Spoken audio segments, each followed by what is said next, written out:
اس کا موڈ واپسی کا سارا راستہ آف رہا تھا، مگر وہاں پرواہ کسے تھی؟ کچن میں شام کی چائے دم پہ چڑھی تھی، الائچی اور تلتے کبابوں کی ملی جلی خوشبو سارے کچن میں پھیلی تھی۔ وہ نور بانو کے سر پہ کھڑی ٹرالی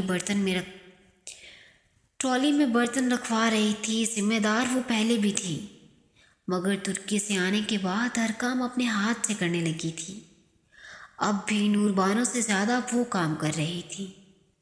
باہر لاؤنج میں تایا فرقان اور سائمہ تائی آئے بیٹھے تھے۔ اماں، ابا، پھپھو اور جہان بھی وہیں تھے۔ کام کرتے ہوئے مسلسل اسے احساس ہوتا رہا کہ جہان اسے دیکھ رہا ہے، مگر جب وہ رک کے گردن موڑ کر دیکھتی تو وہ کسی اور جانب دیکھ رہا ہوتا۔ جہان کے ساتھ ایک ہی گھر میں وہ 2 دفعہ رہی تھی، ایک جب ڈی جے کے بعد وہ اکٹھے پاکستان آئے تھے تب اسے اپنے غم سے وقت نہ ملا تھا، دوسرا جب اپنی منگنی کی رات وہ پھپھو کے گھر رک گئی تھی اور تب جہان کو اپنی فون کال کے انتظار میں وقت نہ ملا تھا۔ یوں اب نارمل حالات میں پہلی دفعہ وہ ایک چھت تلے تھے اور اسے احساس ہوا تھا کہ وہ بہت بے ضرر، خاموش اور دھیما سا انسان تھا۔ یہ اس کا ایٹیٹیوڈ نہیں، فطرت تھی۔ اس کے پاس سے گزرتے ہوئے وہ سلام کر لیتا، حال احوال پوچھتا اور بس۔ ہاں، گھر میں فارغ رہ کر وہ اکتا جاتا تو نور بانو کے ساتھ کچن میں کبھی برتن دھونے لگ جاتا تو کبھی اسے سبزیاں کاٹ کر دیتا۔ نور بانو بیچاری حق دک رہ جاتی، اگر باہر جاتا تو صرف جاگنگ۔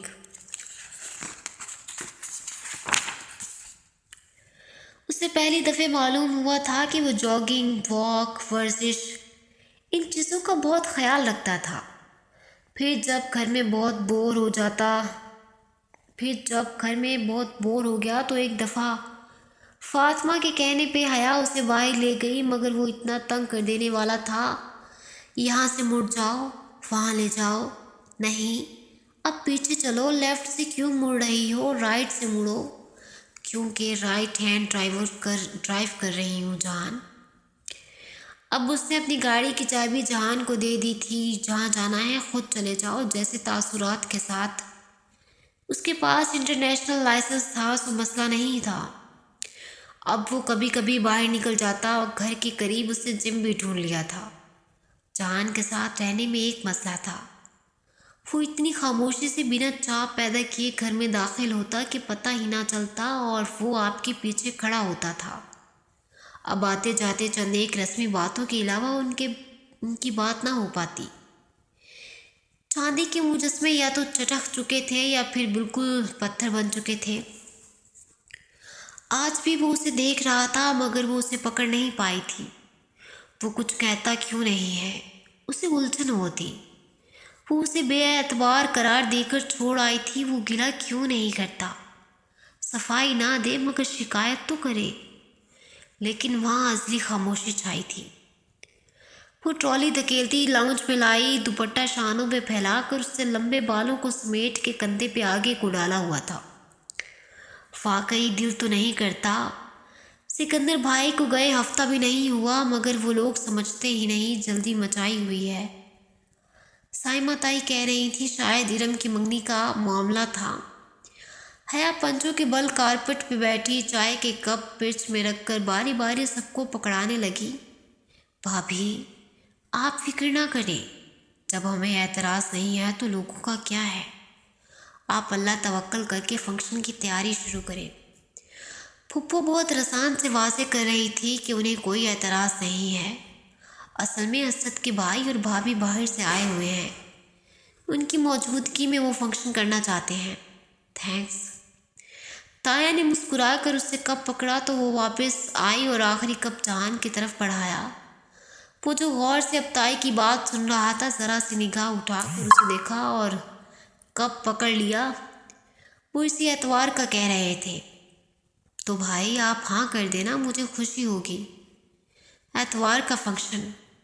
حیا نے سوچا کیا پہنے گی۔ وہ چائے سے فارغ ہو کر کمرے میں آئی اور الماری کھول کر کپڑے الٹ پلٹ کرنے لگی۔ کوئی سلیو لیس تھا، کسی کی آستین شیفون کی تھی، کسی کا دوپٹہ باریک تھا، اس کا ایک جوڑا بھی آئیڈیل حجابی لباس پہ پورا نہیں اترتا تھا۔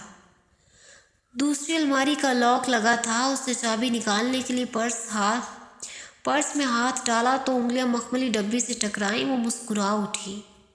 میجر احمد کا چیلنج، ڈولی کی امانت۔ اس نے ڈبی کھولی، سیاہ USB فلیش اندر محفوظ رکھی تھی۔ پزل باکس کھل گیا۔ جواہر کا لاکر بھی کھل گیا، مگر اس لاک کو کیسے کھولے؟ آخری لاک، اس کی تو پہلی بھی نہیں تھی، مگر پہلی ہونی چاہیے تھی۔ میجر احمد نے پہلی کے بغیر کبھی کوئی پزل اسے نہیں دیا تھا۔ وہ تالے کے ساتھ اس کی چابی بھی ہمیشہ دیا کرتا تھا۔ اوہ، ڈبی تو میں نے دیکھی ہی نہیں، ایک دم اسے خیال آیا۔ وہ بیڈ پہ آ بیٹھی اور فلیش باہر نکالی۔ وہ صاف تھی، کوئی لفظ، نشان وغیرہ نہیں۔ اب اس نے ڈبی اوپر نیچے سے دیکھی، کچھ بھی نہیں۔ اس نے اندر رکھے مخملی فوم کو انگلیوں سے پکڑ کر باہر نکالا۔ نیچے ڈبی کے پیندے پہ سیاہ مخمل کا ایک اور ٹکڑا رکھا تھا۔ اس نے ٹکڑا نکال کر پلٹ کر دیکھا، وہاں سنہری دھاگے سے 2 الفاظ سلے تھے، اسٹوری سویپڈ۔ اس نے اچنبھے سے دہرایا، اسٹوری سویپڈ، یہ فلیش ڈرائیو کی پہلی تھی۔ اس کو حل کر کے ہی وہ آخری تالا کھول سکتی تھی، مگر اس سطر کا مطلب کیا تھا؟ کہ کہانی کو سویپ کرنے سے کیا مراد ہوا بھلا؟ کیا یہ سطر انگریزی گرامر کی لحاظ سے درست بھی تھی یا دل بدل کی گئی کہانی؟ کہانی کو سویپ کرنے سے مراد تو یہی ہوتا ہے نا کہ اپنی کہانی کسی کو پڑھنے دیں اور وہ جواب میں اپنی کہانی آپ کو پڑھنے دیں۔ اسے اس عجیب سی سطر کا یہی مطلب نکلتا تھا، مگر کون سی کہانی؟ شاید پروفیسر گوگل کچھ کر سکے۔ یہی سوچ کر اس نے کمپیوٹر آن کیا اور گوگل پہ یہی الفاظ لکھ کر ڈھونڈا، مگر لا حاصل۔ 2 متفرق سے الفاظ تھے جن کو احمد نے جمع کر دیا تھا۔ یہ کل 12 حروف تھے، سو پاسورڈ نہیں ہو سکتے تھے، مگر پاسورڈ انہی میں چھپا تھا۔ رات سونے سے پہلے تک وہ انہی 2 الفاظ کے بارے میں سوچتی رہی، مگر کسی بھی نتیجے پہ پہنچنے سے قبل ہی نیند آ گئی۔ ایرن کی منگنی کا فنکشن تایا فرقان کے لان میں منعقد کیا گیا تھا۔ فنکشن خواتین کا تھا، مردوں کا انتظام باہر تھا، مگر تیار ہوتے وقت وہ جانتی تھی کہ یہ فنکشن بھی اتنا ہی غیر مخلوط ہوگا جتنا داور بھائی کی مہندی کا فنکشن تھا۔ برائے نام زنانہ حصہ، جہاں ویٹرز، مووی میکرز، لڑکے، کزنز سب آ جا رہے ہوں گے۔ پتہ نہیں پھر بیچارے باقی مردوں کو علیحدہ کیوں بٹھایا جاتا تھا، یا پھر ایسی شادیوں کو غیر مخلوط کہنے کی منافقت کیوں تھی؟ سوسائٹی کے معیارات جن پہ کوئی انگلی نہیں اٹھا سکتا تھا۔ اس نے اپنی 22 سالہ زندگی میں کبھی کوئی مکمل طور پہ غیر مخلوط شادی نہیں دیکھی تھی۔ تایا کی سختی تھی کہ منگنی پہ دولہا نہیں آئے گا، انگوٹھی ساس پہنائے گی، مگر جو خاندان کے لڑکے کام کے بہانے چکر لگا رہے ہوں گے ان پہ کوئی پابندی نہیں تھی۔ باہر وہ عبایا لیتی تھی، اصولاً اسے ادھر بھی عبایا لینا چاہیے تھا، مگر منگنی کا فنکشن برائے نام بھی صحیح تھا تو غیر مخلوط لڑکے وغیرہ تھے، مگر وہ ذرا دور تھے، وہ مکمل طور پہ مکس گیدرنگ نہیں تھی۔ عبایا کا مقصد زینت چھپانا اور چہرہ چھپانا تھا، تو وہ یہ کام اپنے لباس سے بھی کر سکتی تھی، سو اس نے عبایا نہیں لیا، مگر لباس کا انتخاب عبایا کے متبادل اور مترادف کے طور پہ کیا۔ کچے سیب کے رنگ کا سبز پاؤں کو چھوتا فراک، نیچے ٹراؤزر اور کلائی تک آتی آس تھی۔ یہ ایک مشہور برانڈ کا جوڑا تھا اور اس کے ساتھ نیٹ کا دوپٹہ تھا، سو اس نے الگ سے بڑا سا دوپٹہ بنوا لیا تھا، کچے سیب کے رنگ کا۔ یوں گلے کا کام دوپٹے میں چھپ گیا، چہرے کے گرد بھی دوپٹہ یوں لپیٹا کہ وہ پیشانی سے کافی آگے کو تھا، کان بھی چھپ گئے۔ سہولت تھی کہ کسی آدمی کو دیکھتے ہی وہ تھوڑی سی انگلی سے دوپٹہ پکڑ کر اوپر لے جا کر نقاب لے سکتی تھی۔ یوں عبایا کے بغیر بھی زینت چھپ گئی، نقاب بھی ہو گیا اور اچھا لباس بھی پہن لیا۔ بیٹھی بھی وہ ذرا کونے کی میز پہ تھی، گلابی پھولوں سے آراستہ اسٹیج پہ ارم کامدار گلابی لباس میں گردن اونچی کیے اور نگاہیں جھکائے بیٹھی تھی۔ وہ ارم کو جانتی تھی، اسے معلوم تھا کہ وہ زبردستی بٹھائی گئی ہے۔ اس کے ساتھ سب اسے انگوٹھی پہنا رہی تھی، مووی میکر مووی بنا رہا تھا۔ پتہ نہیں یہاں تایا کہ اسلام کو کیا ہوا تھا۔ ویٹر، مووی میکرز، یہ بھی تو مرد تھے، مگر وہی سوسائٹی کے دوہرے معیارات۔ حجاب کپڑے کا ایک ٹکڑا تو نہیں ہوتا، یہ تو مکمل الگ طرز زندگی ہوتا ہے، اور یہ طرز زندگی اتنا آسان نہیں ہوتا۔ اسے جلد ہی اندازہ ہو گیا۔ تم نے دوپٹہ سر پہ کیوں لے رکھا ہے؟ گلے کا کام ہی نظر نہیں آ رہا، چہرے سے تو ہٹاؤ۔ مووی میکر ویڈیو بنا رہا تھا، سو وہ چہرے کو ڈھکے رخ موڑے بیٹھی تھی، اور فاطمہ جو ذرا دیر کو ادھر آئی تھی اپنی حیرت ظاہر کرنے میں ساتھی خواتین کے ہمراہ مل گئی تھیں۔ نہیں ہٹا سکتی لیڈیز، میں اب نقاب کرتی ہوں، اور آسان سے جواب دے رہی تھی، مگر پھر کیوں؟ اور یار فنکشن پہ تو خیر ہوتی ہے۔ خیر مجھ سے پوچھو کہ کتنا بڑا شر ہوتا ہے۔ وہ اب بدل ہو رہی تھی، حجاب سے نہیں لوگوں سے۔ یا اللہ، لوگ خاموش کیوں نہیں رہتے؟ اتنا کیوں سوال کرتے ہیں؟ سحرش، ثنا اور اسد کی بہنیں اب ڈانس کی تیاری کر رہی تھیں، انہیں کوئی نہیں ٹوک رہا تھا۔ سلیو لیس پہنے پھرتی کسی لڑکی کو کوئی نہیں ٹوک رہا تھا، مگر حجابی لڑکی کے سب پیچھے پڑ گئے تھے۔ کیا لوگوں نے سمجھ لیا ہے کہ وہ کہیں گے کہ ہم ایمان لائے اور وہ آزمائے نہیں جائیں گے؟ وہ اپنے آنسو اندر ہی اتارتی رہی۔ لڑکیاں رقص کے لیے پوزیشن سنبھالے کھڑی تھی، مووی میکر کا کیمرہ ریڈی تھا۔ اس نے رخ موڑ لیا، دل اندر ہی اندر لرز رہا تھا۔ وہ کسی کو منع نہیں کر سکتی تھی، اس کی کوئی نہ سنتا۔ تباہی کتنی قریب تھی اور سب بے خبر تھے۔ ہیراکلیٹس کی دائمی آگ، بھڑکتے الاؤ، دہکتے انگارے، انسان بھی خود ہی اپنے لیے کیا کیا کما لیتا ہے۔ اور یادیں بھی کتنی عجیب ہوتی ہیں، جب بندہ اندھیرے سے نور میں آتا ہے تو ہر شے سمجھ میں آنے لگتی ہے۔ اسے یاد آ رہا تھا شریعہ اینڈ لاء کے دوسرے سیمسٹر میں اصول الدین ڈپارٹمنٹ کے ہی ایک پروفیسر ڈاکٹر عبدالباری نے یوں ہی ایک قصہ سنایا تھا۔ اسے وہ قصہ آج پوری جزئیات کے ساتھ یاد آ رہا تھا۔ میری بیٹی کی جب شادی ہونے لگی تو میں نے اسے منع کیا تھا، بیٹا مووی اور فوٹو سیشن وغیرہ مت کروانا، مگر وہ مجھ سے بہت خفا ہوئی۔ وہ مجھ سے لڑتی رہی کہ ابا، میں نے ہمیشہ پردہ کیا، آپ کی ساری باتیں مانی، اب میری زندگی کی سب سے بڑی خوشی پہ مجھے بدل نہ کریں۔ میں خاموش ہو گیا، اصرار نہیں کیا کہ میں زبردستی کا قائل نہیں تھا۔ شادی ہوئی، اس کے سسرال نے فوٹو سیشن کا مکمل انتظام کروا رکھا تھا۔ میں چپ رہا۔ شادی کے چوتھے روز میں اپنے کمرے میں آرام کرسی پہ بیٹھا تھا کہ میری بیٹی آئی اور میرے قدموں میں بیٹھ کر چپ چاپ رونے لگی۔ میں نے بہت پوچھا ہے کہ کیا ہوا ہے، اس نے کچھ نہیں بتایا، بس یہی کہا، ابا آپ ٹھیک کہتے تھے۔ میری بیٹی کے آنسو میرے دل پہ اس دن سے گڑ گئے ہیں، اور یہی سوچتا ہوں کہ پتہ نہیں ہم اپنی خوشی کے موقع پہ اللہ کو ناخوش کیوں کر دیتے ہیں۔ جب ڈاکٹر عبدالباری نے وہ قصہ سنایا تو اس نے چند حجابی لڑکیوں کے آنکھوں سے آنسو گرتے دیکھے تھے، تب کندھے اچکا کر وہ حیران ہو کر سوچتی تھی کہ وہ کیوں رو رہی ہیں۔ اب اسے پتہ چلا تھا کہ وہ کیوں رو رہی تھی۔ فنکشن ختم ہونے تک اس کا دل اچاٹ ہو چکا تھا۔ رات اپنے کمرے میں ڈریسنگ ٹیبل کے سامنے وہ بالیاں اتارنے کے ارادے سے بے دلی سے کھڑی تھی۔ کچے سیب کے رنگ کا دوپٹہ کندھے پہ تھا اور بال کھول کر آگے کو ڈال رکھے تھے۔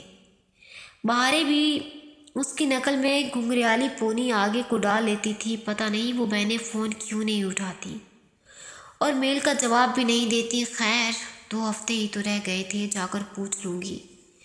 دروازے پہ دستک ہوئی، وہ چونکی، پھر آگے بڑھ کر دروازہ کھولا۔ وہاں جہان کھڑا تھا، سمرد رنگ کرتا اور سفید شلوار پہنے۔ پتہ نہیں کہاں سے کرتا خریدا تھا، مگر اچھا تھا۔ آستینے عادتاً کونیوں تک موڑے، وہ ہاتھ میں مگ لیے کھڑا تھا۔ کافی پیو گی؟ وہ پھر سے وہی دوستانہ انداز سے والا جہان سکندر بن چکا تھا۔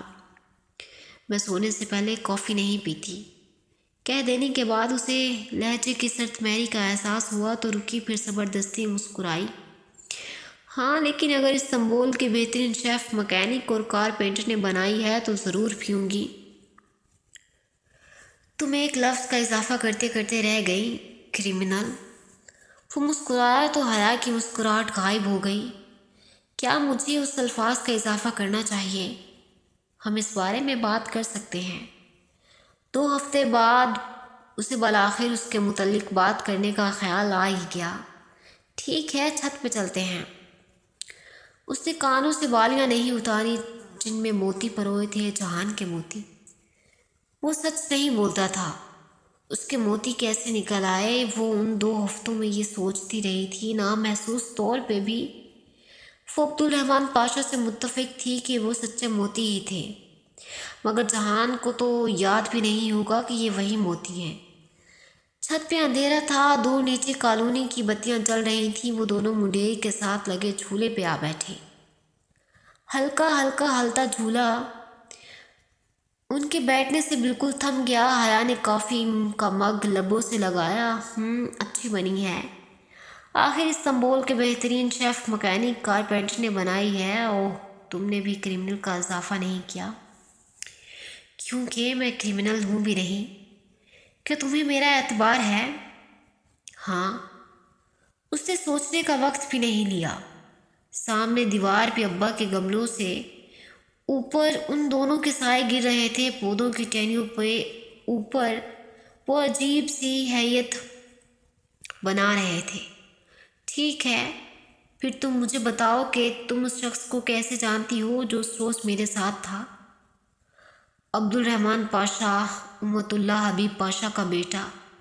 اس نے آنے کا پورا نام لیا۔ وہ ذرا چونک کر اسے دیکھنے لگا۔ ہاں، تم کیسے؟ لمبی کہانی ہے، سنو گے؟ اس نے بے نیازی سے شانوں کو جنبش دے کر پوچھا۔ وہ سامنے دیوار پہ ہی دیکھ رہی تھی۔ اس نے دوسرے سائے کو اس بات میں سر ہلاتے دیکھا تو وہ کہنا شروع ہوئی۔ اپنے سائے کے ہلتے لب دکھائی نہیں دے رہے تھے، نہ ہی کان میں پڑی بالی کے موتی کی چمک۔ اگر دکھائی دے رہی تھی تو وہ پریشانی، اذیت اور اضطراب جسے وہ پچھلے 5 ماہ سے اپنے دل میں چھپائے ہوئے تھی، جس کا ایک حصہ اس نے ڈی جی کے ساتھ بانٹا بھی تھا اور اب اس نے پورا ہی بانٹ دیا۔ اسپونجی کی طرف سے میل وصول ہونے والی پہلی رات جب پہلی دفعہ پھول آئے تھے، اس سے لے کر اس روز کے واقعے تک اس نے سب کہہ سنایا۔